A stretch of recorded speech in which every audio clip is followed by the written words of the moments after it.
How's it going, mates? This is Mrjacharles, and we're back with Clannad.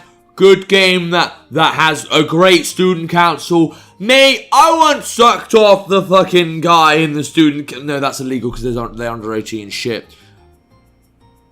We met at a bar, had a few drinks. No, it's still... what do teenagers do? We played Time Splitters. Time Splitters 2. It was a bit, violent for his age group, but it wasn't illegal. I played Vice City when I was 10. Yeah. What was my point? I don't fucking know. Alright, we're back with Clannad, and previously the student council was a bunch of shit, and we decided just to not listen to them because they're idiots. Now, we're meeting with some kind of blonde kid. Who could it possibly fucking be? I kind of assumed at the end of it was Rose Tyler from Doctor Who, but, who else would you think it would be? Isn't that your friend, Okazaki? Yeah, I know the cast of Doctor Who. Yeah, they're cool. It is. He approaches us. Oh, he? Oh, what about fucking... I don't know his name. He's the guy in Full Metal Alchemist. No, I've lost his name. Alright, fine. Yeah, I've watched the series, especially like the later one. The one that doesn't look like it was animated in the 90s. Damn it, what was his name? Alright, never mind. He approaches us. Oh shit, it's Sunahara. Man, I forgot he existed in this game. Okay, what are you doing, Okazaki? What is it now? Good afternoon. Here, just take a look at this. He ignores Furukawa's greeting and points to something hanging off his shoulder. Sorry, that kind of took me by surprise there. What's hanging off his shoulder? It's an electric... Oh. Yeah, I forgot he wanted one of those. An electric guitar. He even has a mini amp attached to his strap. I borrowed it from someone I know. So you can do what? Did you forget about our conversation yesterday? Yusuke Yoshino said he'd listen to me play guitar, remember? Oh yeah, I guess you did say that. But if you do show up with a thing on your shoulder, it'll be obvious that you can't play. That's where you're wrong. The guy who owns this showed me a little trick. He said that even an amateur like me could pull it off. Huh, really? Show me then. Sure, just one sec. Sunahara flips the switch and tests the sound on the amp. How's it gonna go? Here goes! That's right. Secret technique! Guitar scratch! Sunahara presses his pick against the guitar strings, then slides it toward the neck. Screech! What do you think? I sound just like a real guitar player, right? Well, I'm really glad the game thought to add the audio so I could hear that, so I can't really form an opinion. Well, a little, but I wouldn't call that playing the guitar. Also, it's pronounced scratch, not scratch. Ha! I planned it all out. As soon as I do this move, you need to say the following. Why do I have to help? Wow, Sunahara, you're as good as I expected. But you should stop now. Save the rest for your fans. Got that? I think I remember this goes downhill pretty quickly. What do you think? It'd totally make me look like someone who's really good, but doesn't play for small crowds because it'd be a waste, right? No. It'd be nice if it did. Would this plan actually... Of course it fucking wouldn't. What's wrong with this blonde child? Come on, let's go. With that, Sunahara tugs on my hand. Hey, hold on a second. I turn around toward Furukawa. Do your best! Oh, yeah, I forgot, you're just an idiot. Furukawa watches as I'm dragged off by Sunahara. I mean, at least she respects the fact that I've got friends and I need to... help them? Is this me helping them? Okay, I'll just go with it. Why not? Fuck it. For old time's sake. Secret technique! Guitar scratch! I don't know why I get so much pleasure from... I swear I didn't get that much pleasure the last time. Sunahara presses his pick against the guitar's strings, then slides it up toward the neck. However, he puts too much strength into the pick, and he ends up grazing his fingers on the string. Oh, lovely. Well, you didn't need those. Ouch! Okay, that was sudden. He drops the pick on the ground. Wah! There's a mark on my finger from the string. There was only 2, but I thought I'd give a bit of a bonus. And just like he wanted me to, I speak. Wow, Sunahara, you're as good as I expected. But you should stop now. Save the rest for your fans. And Yoshino's just like, you two. So rather than a band, you are actually a comedy duo. Well, I'm sorry, but I don't see what's supposed to be funny here. He leaves. Yeah, what, in his car and everything. Ah! He got the wrong idea and it's all your fault. How am I supposed to get this autograph now? Let's follow him. What, as he's driving away in a car? How the fuck are you going to do that? Sunahara runs after him and apologizes frantically. I've no idea how he cajole'd him into coming back, but Yusuke Yoshino came back to the bench wearing a complicated expression. And I don't blame him. Granted, I have seen musical instruments used in comedy routines. Like I said, that's not it. We are serious about this. But you can't play the guitar at all. Also, it's pronounced scratch, not I love how he says the exact same thing. Not scratch. Haha, actually this guy only just started, but he insists on bluffing like this to the end. I can't really play any instruments either. That's what I thought. Playing drums isn't anything like whack-a-mole at all. Yeah, but Sunahara was the one that made me say that, so, you know. Yeah, right, ha. I only said it because you told me to. But still, I guess I promised, didn't I? Huh?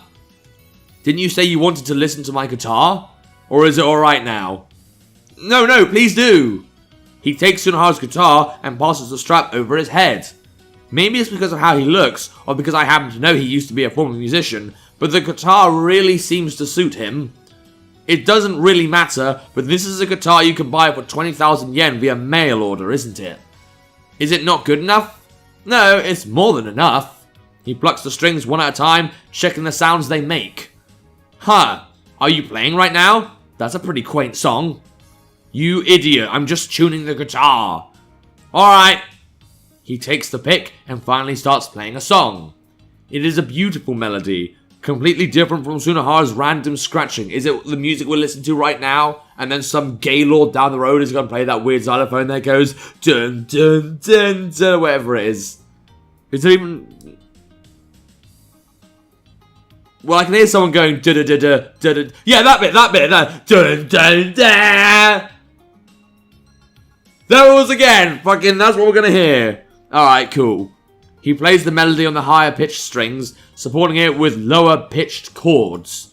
If I close my eyes, it almost sounds like there are two guitars playing at the same time. Well, if you're that fast at doing it, fine, I'm more a violinist myself, but I don't need to get that out, and I can't anyway. Because I left it at the fucking kindergarten. Alright, I can't help but feel perplexed. Wow, you're so ridiculously good! Does this song have any lyrics? Sunahara asks him. Seriously, if there are lyrics to this song, I'd love to hear them unedited. There are no lyrics, I'm just playing whatever comes to mind. I'm not really playing anything in particular. It's about time I bring this to an end. Finally, he coaxes a high note out of the guitar and finishes the song. Couldn't you try going pro or something? Sunahara's still going at it, trying to get him to unveil himself. Pro, huh? I don't care about that. I will sing when I want to sing. That's all I want. It seems he really has made a wall between his former self and who he is now. I wonder what Sunahara's gonna do now. He's going to touch this untouchable subject. So, like this. Ow, my fingers cramping like crazy. He's genuinely being taught the guitar. For a while, your fingers are going to hurt like they're on fire. However, if you can get past that, your calluses will get thicker and it will become easier for you, on you even. That's so. Well, I'll do my best. Eehee. Wasn't the whole objective of this to get an autograph? Alright, this will be my last job here. Come ask me to listen to you again once you get better. I'll make sure to listen to you if you actually, do your thing. Oh wait, you don't. I'm pretty sure you give up on it and you just say, yeah, whatever. He says, handing Sunahara his business card. Will do. Thank you very much. Well, see ya. After giving me a smile too, Yusuke Yoshino gets in his truck and drives away. Still didn't get that autograph though, did you? I'm kind of moved. Having someone so amazing teach an absolute amateur like me the guitar, it's just... He's such a good person. You never got his autograph though. Yeah, that's my point. Who cares about that? Apparently you don't. I'm going to become a lot better starting today. And when I do, I'll have Yoshino-san hear the fruits of my hard work. Of which you never ever do. Are you really going to continue playing guitar? Well, I know the answer. Shh. Oh, I'll do it. Just you wait, Yoshino-san. Sunahara stares fixedly at the truck moving off into the distance. How nice and gay. Another night in Sunahara's room. Yep, what happens? Is he playing the guitar? Not really. Phew, I'm exhausted after today. Sprawled out on the floor, I start reading one myself. Okay. Man, I got so pumped. That was so exciting. Sunahara practiced playing the guitar, suddenly twanging away. Oh yeah, that's right. So are you and that drama club girl going out? I mean, it's about time we addressed this, right? I swear a few episodes they said, oh yeah, well, I'm thinking maybe we know because she must know and I must know. And then you just kind of forgot all about it for this guitar storyline. Wait, I jerked my body off the floor. What did you see that would make you think that? What did I see? You dashed off at lunch today. And when I saw you next, you were meeting her in the courtyard. Don't let that be enough to mix you up, you idiot. She was crying, wasn't she? You were trying desperately to comfort her, and you were splitting a piece of bread. If she's not your girlfriend, then what kind of relationship do you have? She's the drama club president, and I'm her helper. Yeah, right. I'm telling you, it looked like something was going on between you two. Plus, you were with her after school. Now that I think about it, you were going off with that girl when you said you had business you had to take care of after school, weren't you? I always thought it was strange that you were getting so involved in club activities. There's nothing I can say back to him. Of course, the actual situation is a lot more complicated. Yeah, doing a drama club thing, I mean, we can't do it because we don't have any members. For example, I'm not just helping her. Her very existence is saving me. From what? From yourself? From being an idiot? Stuff like that. Even if I tried to explain all those things to Sunahara, I doubt he'd be convinced. Mate, I'm not convinced. And I'm apparently a rational human being. So I decide to lie. Well, actually, what is it? Her family runs a bakery. And, well, it's a ridiculously cool bakery. It's been in magazines and on TV and stuff. They even have customers come in from far off just to buy their stuff. I tried some of their bread for myself and wow, it was delicious. Huh? And if you become friends with her, it's an all the bread you can eat kind of deal, even though all the bread's terrible. Don't we get him to try it? Don't we get him to try it just because we want to bully Sunahara? Always fun. Are you serious? Yeah, her parents are super nice. They let her friends eat their bread totally for free. Wow, so that's what's going on. That does make sense. I never saw you as the type to be interested in a boring girl like that. You know what, Sunahara? That's the first smart thing I've noticed you say this whole playthrough. Yeah, I basically see her as a walking piece of bread. What the fuck? Alright, I see. So you think you can let me in on this one? Oh no, I made it sound too appealing. It's cool, right? I want to get a piece of this. Sorry, that's not happening. She hates you. Seriously, I barely met her. I know, right? Apparently the only thing she hates more than blonde hair is cockroaches. So it was this. He pulls on his bleached bangs. Also, she gets incredibly annoyed at hard-to-read names like Sunahara. Oh, just leave me alone! Either way, that's what's going on. Huh. So I need to start by getting her to like me. Seems like he hasn't given up yet.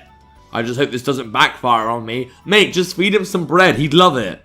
I'm sure it's a healthy, balanced... Oh, we're in the illusionary world again. Alright, I guess I've got to try and read the situation. No, but it's so hard to read between the lines. I'm terrible with sarcasm, and I'm terrible with, actually reading the story for what it wants to show me. She made this body of mine. That could mean anything. It's made out of junk. Yeah, because you're junk warrior.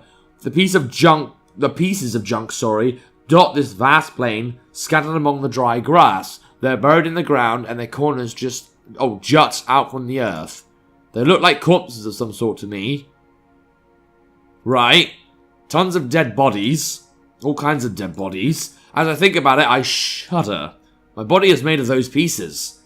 Yet this junk was able to come together to make a proper body. I mean, maybe there's some kind of collectivism going on. It's not as if I find my limbs suddenly falling off for no reason. In that case, it should be possible to make another conscious junk doll, just like how I was made. If you search around here, you can find all the scrap you'd ever need. But you can't do it, can you? Because you're an idiot. I use my small body to begin gathering junk, just as I'm sure she did when putting me together. Okay. She looks at me quizzically as I do it. I try to connect the pieces of scrap together in front of her. But while I may be able to put one piece into another, they always fall apart. Okay, I think I'm seeing where this is kind of going. So is it kind of like how Tommy is trying to get his life together, but whenever he tries, it just kind of doesn't work out. I mean, or it could just literally be some kind of phallic thing where he's trying to, like, fuck bitches, and he can't make a child because he's useless with his dick. I didn't want to say the disgusting side of it, but it does feel like it's a kind of life representation. She understands what I'm trying to do, though, and does it for me. This time the pieces stay. I point to my own body. You want a new body? I cross my arms to tell her that has nothing to do with me. A friend? You want a friend? That's not why I'm doing this. I just felt like things would be more fun if there were more dolls like me around. But either way, the result will be the same, so I nod. Yes, I guess you're right. You were lonely by yourself. I'm sorry. That's not true, but I continue to stare up at the girl's face. I might not be able to do it. Is that okay? I nod. Then I'll try. The girl begins to put the junk together. When we run out of parts, we walk around the plane to find more. We go back and forth, making trip after trip. It's only after doing this that I begin to realize something. Making my body was so much work. Right, just like doing these timelines is so much work. We've travelled far to find scrap today. We stand at the top of a hill, looking out at the horizon. The earth stretches on endlessly. It goes out as far as the eye can see. What could be on the other end of it? I compare myself to the grass growing next to me. But I can't tell for sure with this tiny body of mine. Look! I turn around to face the voice, and I see her holding an animal to her chest. So there were living creatures in this world apart from me. It's covered in fluffy white hair, and has 2 curly horns, one by each ear. I don't like it. It doesn't seem to have any interest in people. Not that I'm a person. It's as if it doesn't even notice us. Still, she enjoys playing with it, even if it doesn't react. She pats its head and tummy as she holds it, all the while slowly climbing the hill. I follow after her. At the top of one hill, we find a herd of these animals. While they're all of different sizes, both big and small, they're the same species. The girl places the animal she's holding down on the ground. It walks towards its herd, not even looking back at her once. I don't suppose this kind of represents how, like, there's, like, the other people, and how they just kind of do their own thing. Like, kind of like, similar like how sheep flock together and shit. These guys kind of flock together but don't consider you part of the herd. Seeing this makes me think. They must not have hearts. Yeah, this really does feel like other people now. They just exist. If it never had any interest in her, of course it wouldn't turn back or feel sad about parting ways. Still, the only living creatures in this world beside her are those things. That must be why she enjoys interacting with them. As I watch the animals, I see them unemotionally tear flowers out from the ground they're sprouting on and chew them up. If those things keep multiplying, this green field will quickly become a wasteland. No matter how much she loves them, they surely wouldn't want that to happen. I place the junk I'm carrying down on the ground, then charge into the back of animals to drive them off. At least I try to do that, but they give up without a fight, change locations, and begin to eat more grass. Yes, this is how fucking Tomio can't make a difference, even if he wanted to how people are just boring idiots that just go on with life doing whatever. My actions were meaningless. What's wrong? Are you mad? I hear the girl's voice behind me. No, I'm sad. Do you want me to pat your head? Well, yes, I do. I sit still, looking at the now upturned soil. Does she not feel anything when she sees nature this despoiled? Not sadness or loneliness? She crouches down and pats my head. I can tell by the shadows. There's just nothing we can do about this. Those are her words to me. She goes on. Things are always changing. That's the only thought I can come to. Yeah, okay. Certainly does feel like that dream was more about how Tommy views other people.